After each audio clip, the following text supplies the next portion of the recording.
Hello and welcome to the Minimum Competence episode for Wednesday, November 1st, 2023.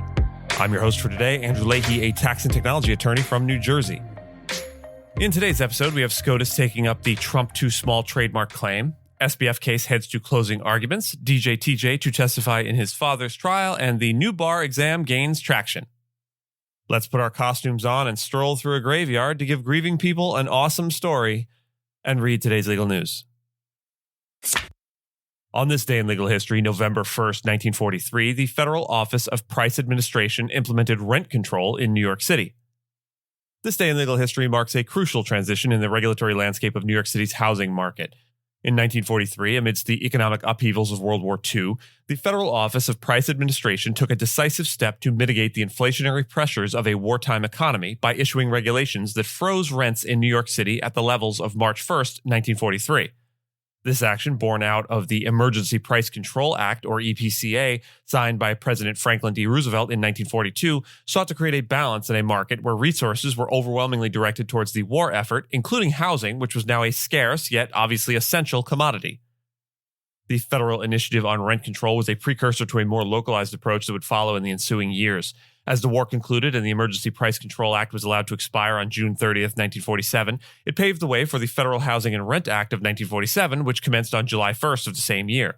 This new legislation maintained controls on pre-1947 buildings while exempting new constructions post-February 1st, 1947, a demarcation that still plays a significant role in determining the control status of housing accommodations in both New York State and City. As the federal reins loosened, the state of New York foresaw the need to institute its own set of rent regulations to address the ongoing housing shortage. This foresight led to the establishment of the temporary State Housing Rent Commission in 1950, tasked with the responsibility of regulating rental housing. The transition from federal to state control was marked by a legislative effort to freeze rents at the level effective on March 1st, 1950, giving the commission ample time to devise a comprehensive rent control plan for New York. The legislation of 1951, which closely mirrored the federal regulatory framework, signified the state's commitment to preserving a semblance of stability and fairness in the rental housing market amidst the changing economic tides. The enactment and evolution of rent control laws were not merely a response to economic conditions, but an exemplification of governance adapting to the exigencies of the times. Approximately 2.5 million rental units came under state control, with about 85% of these units located in New York City itself, underlining the magnitude of the initiative. The establishment of local rent offices across the state further institutionalized the mechanism of rent regulation, ensuring that the delicate balance between the interests of owners and tenants was judiciously maintained. The saga of rent control from federal to state jurisdiction illuminates the intricacies of legal and economic interplay in shaping the lived experiences of New Yorkers.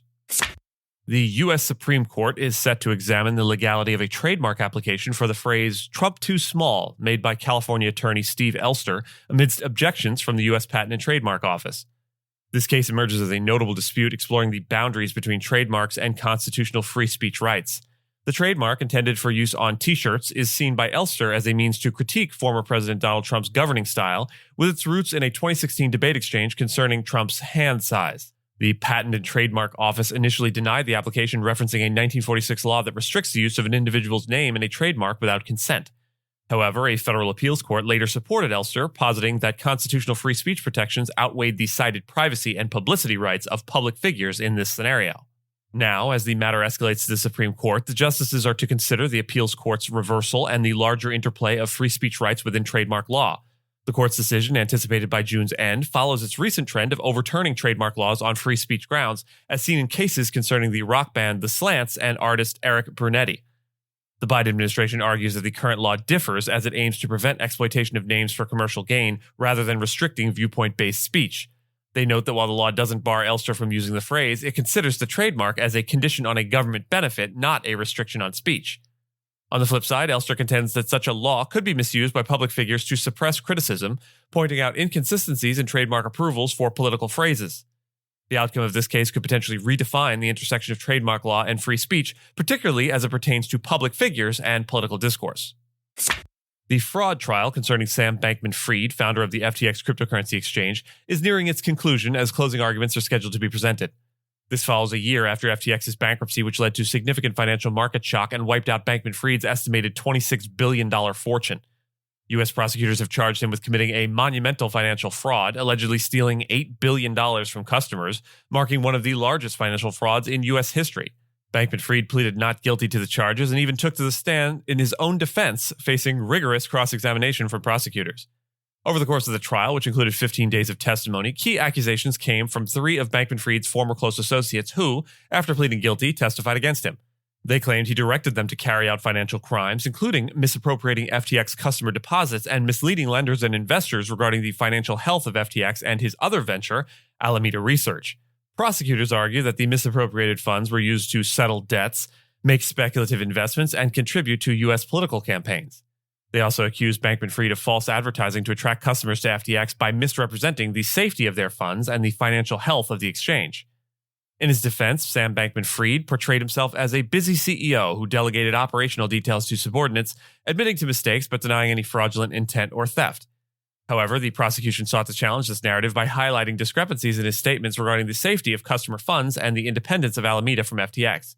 The trial, reflecting high stakes for Bankman-Fried, who could face a long prison term if convicted, underscores the ongoing scrutiny and regulatory challenges surrounding the cryptocurrency sector. The case now awaits the closing arguments, and the jury's deliberation is expected to commence thereafter, marking a significant moment in cryptocurrency legal jurisprudence. Donald Trump Jr. is slated to testify in a civil fraud trial in New York against his father, former President Donald Trump, accused of inflating asset values to deceive lenders and insurers. Being an executive vice president at the Trump Organization, Donald Jr. is a co-defendant in the case and will be the first among Trump's adult children to testify, followed by Eric and Ivanka Trump. The testimony comes amidst Donald Trump's ongoing campaign for the 2024 presidential election, where he appears to be leading among Republican candidates. The lawsuit, initiated by New York Attorney General Letitia James, alleges that Trump, along with his 2 adult sons and certain family businesses, inflated their assets by billions to secure favorable loan terms. While Trump denies the allegations, claiming political bias on the part of James and the presiding judge, he has also faced fines for violating a limited gag order related to the case. Furthermore, Trump has encountered other legal hurdles, including 4 separate criminal prosecutions concerning attempts to overturn his 2020 election defeat. The civil fraud trial also featured testimony from Trump's former lawyer, Michael Cohen, who claimed Trump directed him to inflate asset values. The case extends beyond mere allegations, as prior to the trial, a ruling found Trump had fraudulently inflated his net worth, leading to an order for the dissolution of several of his companies, though this ruling is currently on hold pending appeal. The trial now primarily focuses on determining damages, with James seeking at least $250 million in fines, a business operation ban in New York for Trump and his sons, and a 5-year commercial real estate ban against Trump and the Trump Organization. This trial, marked by sharp legal exchanges and significant testimonies, could have substantial financial and legal repercussions for the Trump family, and potentially political implications amidst the upcoming presidential election campaign. The National Conference of Bar Examiners, or NCBE, has announced that 3 states will begin administering a new version of the bar exam starting in July of 2026, with 2 additional states committed to adopting the new format in the future. Maryland, Missouri, and Oregon are the pioneering states for the new bar exam, named the Next Gen Bar Exam, which is set to debut in July of 2026. Following them, Wyoming plans to transition to the Next Gen exam in July of 2027, while Connecticut has also decided to adopt the new exam, albeit without a specified transition date. This development is significant as it marks the first major overhaul of the National Bar Exam in 25 years. The revamped Next Gen exam aims to emphasize legal skills over rote memorization of laws, distinguishing itself from the current exam format, which comprises 3 separate components. The new format will also be shorter, spanning 9 hours compared to the current 12-hour test, making it a less daunting endeavor for aspiring legal professionals. However, the transition has faced resistance from some states, notably Florida and Pennsylvania, have opted not to adopt the Next Gen exam when it becomes available. The hesitancy or outright rejection from such states, which have a high number of bar examinees, hints at the challenges faced by the NCBE in advocating for a uniform transition to the new exam format. The NCBE had initially intended to cease offering the current Uniform Bar Exam, or UBE, in July of 2027, effectively providing a 1-year window for states to decide between the 2 exams. However, on October 25th, the NCBE amended this decision, extending the availability of both exams through February of 2028 to allow states more time for transition. Additionally, the NCBE plans to reintroduce family law to the list of subjects tested on the Next Gen exam from July 2028 onwards. The new model is lauded by officials like Oregon State Bar President Lee Ann Donaldson, who believes it will ensure new attorneys are practice-ready upon joining the bar. This transition comes amidst the ongoing efforts by the NCBE to educate individual states about the benefits of the updated exam, underscoring the importance of preparing the next generation of attorneys for practical legal challenges. And with that, I thank you so much for listening to Minimum Competence, your daily news podcast for lawyers. If you're looking for more than Minimum Competence, links to further reading on all the topics touched on today are in the show notes. If you have any questions or story suggestions, you can find us on Mastodon on the esq.social instance. I'm at Andrew, and my co-host Gina is at Gina. The views, thoughts, and opinions expressed in this podcast are those of the host and do not represent those of any organization we may be affiliated with. Nothing here should be construed as legal advice because it isn't. Reviews go a long way towards helping new listeners to find our show. If you have a moment and can leave a rating or review on your podcast player, we'd appreciate it. And if you know someone that might be interested in a story we cover, consider sending them the episode. Minimum Competence is available at minimumcomp.com and wherever you get your finely crafted podcasts.